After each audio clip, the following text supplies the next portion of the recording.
TDP అధినేత చంద్రబాబు నాయుడు మాట్లాడుతున్నారు. ఇప్పుడు లైవ్ నుంచి తమాషా అనుకోవద్దండి, ప్రజల జీవితాలతో ఆడుకోవద్దండి. ఏదో తమాషా అనుకోని ఈ రోజు జరుగుతుంది కాబట్టి దోచేసుకుంటే కడమంతా ప్రజలంతా అమాయకులు చూస్తా ఊరుకు ఉంటారు అనుకుంటారు. కానీ వీళ్ళు దోషినంతా లెక్క పెట్టుకుని అవసరమైనప్పుడు చితక బాస్తారు, తిరగబడతారు, నడ్డి విరగ్గొడతారు. ఆ విషయం వీళ్ళు గుర్తుపెట్టుకోవాల్సిన అవసరం ఉంది. అందుకే తమలో మిమ్మల్ని చూశాను, నాకు ఆ నమ్మకం ఉంది. మళ్ళా అపీల్ చేస్తున్నా, ఈసారి ప్రతి ఒక్క ఇంటికి ఒక ప్రణాళిక తయారు చేసుకుంటా మన నియోజకవర్గంలో ఒక ఆదర్శంగా. నేను అందుకే ఆ మాట చెప్పాను.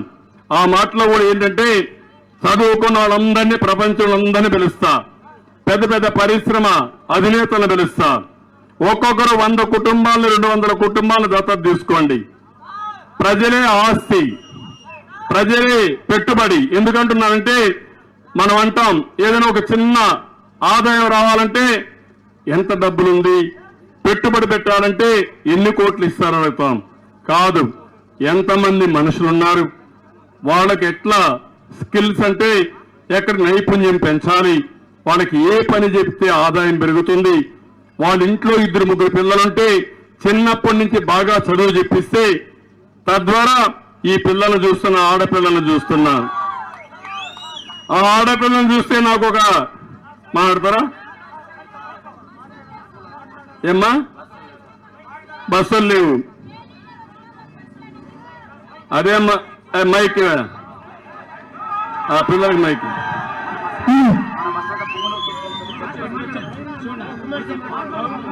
చెప్పమ్మా.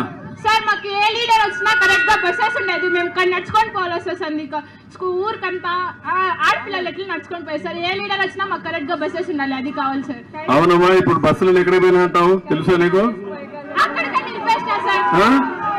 చెప్పనే అమ్మాయి, ఎక్కడ పోయినా మన బస్సులు వీకోట సైడ్, తిరుపతి సైడ్ అంతా వెళ్ళిపోయింది అని చెప్తున్నారు సార్. పొంగులూరుకి వెళ్ళిపోయినాయమ్మా. ఆయన పొంగులూరు పుడింగ్ ఉన్నాడు, ఆయన ఒకసారి తిరుగుతా ఉంటాడు. ఇక్కడ గనులన్నీ దోచేసుకున్నాడు, కడానికి ఇక్కడ బస్సులంటూ తీసుకొని వెళ్ళిపోయాడు. సార్ మేము బస్సెస్ అడిగితే మీరు లవర్ కార్డ్ మాట్లాడుకుంటే మీకు ఎట్లా తెలిసింది, మీరు మాకు బస్సెస్ అంతా లేదు, మీ బాబుని అడిగి వేయించుకోండి అని చెప్తారు సార్. సార్ సింగిల్ బస్ నడుస్తోంది సార్, సింగిల్ బస్ నడుస్తోంది, ఒకే బస్ నడుస్తోంది. ఒకే బస్ అమ్మా, ఆ బస్సు కూడా తీసేస్తారమ్మా మళ్ళా వస్తే. అది వస్తేనే కానీ టైమింగ్ సెన్స్ ఉండేది సార్. 100 రోజులేనమ్మా, 100 రోజులే ధైర్యంగా ఉండి తల్లి. మళ్ళా బస్సులే కాదు, పూర్వ వైభవం ఇచ్చే బాధ్యత నాది, నీకు ఏ ఇబ్బంది లేకుండా చేసే బాధ్యత నాది.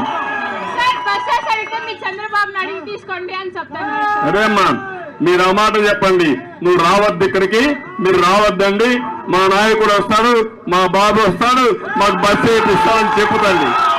ఏం కాదు, నువ్వు ఆ మాట చెప్పు, మళ్ళా తొందరలో వస్తాం, మనం చేద్దాం.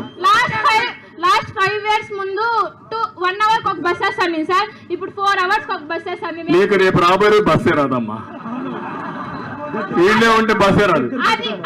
అది జరగకూడదు, ఇంకెప్పుడు అట్లే రావాలి. 1 year 1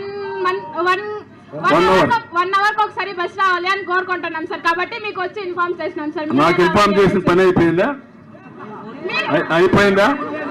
మీరు వస్తే ఏమైనా చేస్తారు అనేసి మాకు మీకు ఇన్ఫార్మ్ చేసినాం. నేను రావాలంటే నువ్వేం చేయాలి?